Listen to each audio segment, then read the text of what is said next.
All right, so I know I missed a couple weeks video, so bear with me. I apologize. So recapping this week. So the first thing we talked about was play. So interactive play with your dog's toys. So play gives you an awesome opportunity to work some training in without your dog even knowing that you're training. And it also gives you a lot of opportunities to work on impulse control and getting your dog in the pattern and the habit of listening to you when they're adrenalized.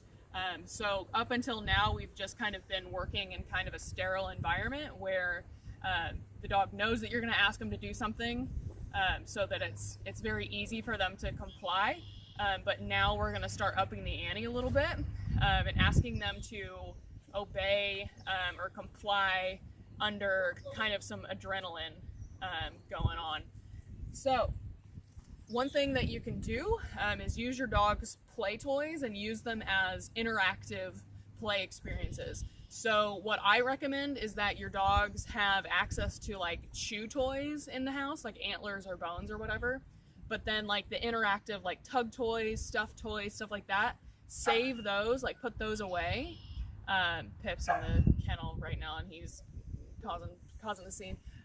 Put the toys away that are interactive and only bring them out when you're going to have a play experience with your dog. So like, I'm going to make this toy appear, I'm going to play with her, and then when we're done playing, this toy goes away. That makes the experience with you and your dog and your play that much more important, and it makes you, as their human, that much more important. So that's what I always recommend you do. So what we're going to do is we're going to use play to teach the out. So out means drop it. You can use whatever word you want. But we're also going to interject some obedience stuff into your play. So the way that you teach out or drop it, you get the dog playing, interacting with the toy, and then like you're making it alive, like you're making the toy alive while you're playing. And then once the dog kind of holds onto it, you play for 30 seconds, a minute or whatever. When the dog starts to get a little tired of the game, you make the toy go dead. So you're playing with the dog, I'm not gonna do it with her because she's gonna go insane right now. You play with the dog, and then the toy goes dead, meaning it stays still. And you give the dog 5 seconds or so, and if they don't release it, then you put just a tiny little bit of upward leash pressure on the dog until they spit it out. And just a tiny, tiny, tiny bit. We're not looking to like lift the dog up or anything. Just enough to give that pressure information to the dog, because we have worked on leash pressure in the last couple of weeks. So then once they let go, you say, yay! And then the game starts again. So they get access to the game by letting go. So what we're gonna do, Skylar, yeah, good job. Abe wants in on it too. Good job, yeah. So we're gonna make the toy alive. And she has a good out, but just for explanatory purposes. So the toy's alive, the toy's alive, the toy's alive. We play, and then the toy goes dead. And see, she immediately dropped it. Yay, good job! Good job, good job. So in the very beginning, I'm not gonna ask her to do anything once I let go of the toy, but eventually, so you play, it goes dead, you say, out. Skylar, heel. Yes, good job. You can ask them to do stuff that they know in order to get access to the game again. Out. Good girl. Okay, so then you can take it one step further and use what's called a flirt pole, and I'm gonna do a completely separate video on the flirt pole. But a flirt pole is essentially just a very large cat toy, where like you drag it along the ground and they chase it and they catch it and they tug it and all that stuff. I'm gonna do a completely separate video on that. But flirt poles are awesome for wearing out dogs without having to run the crap out of them, because you literally just stand in a circle. Stand in one place and the dog goes around you. But anyway, so that's a completely separate video. So that's the interactive play part of the lesson. So then the second part of the lesson, I'm gonna hand the toy to my wonderful assistant here. The second part of the lesson was leash manners. So in the past couple weeks, we've worked on leash pressure. So teaching the dog to move into pressure. And then last week, we worked on keeping the dog in your bubble. So not necessarily right next to you, but just not pulling on the leash.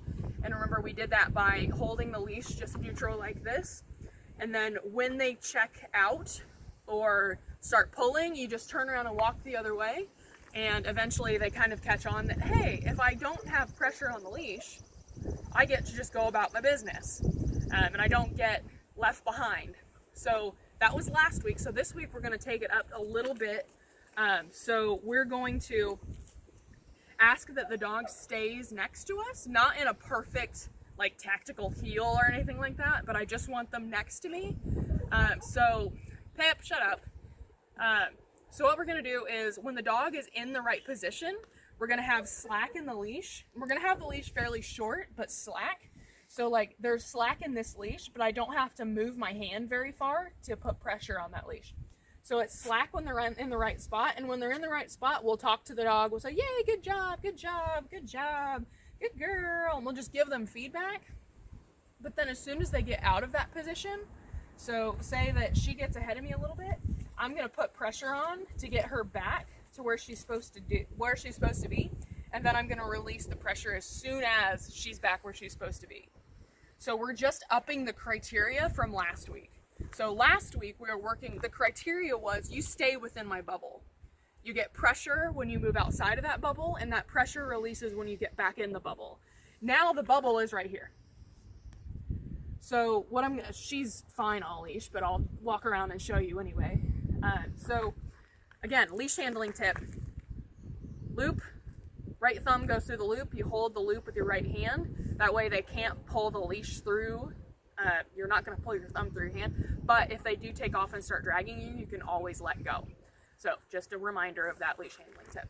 So what we're going to do is she's going to be next to me. She's got a loose, slack leash, but still short, so that all I have to do is close my hand and lift my arm a little bit and get contact with her.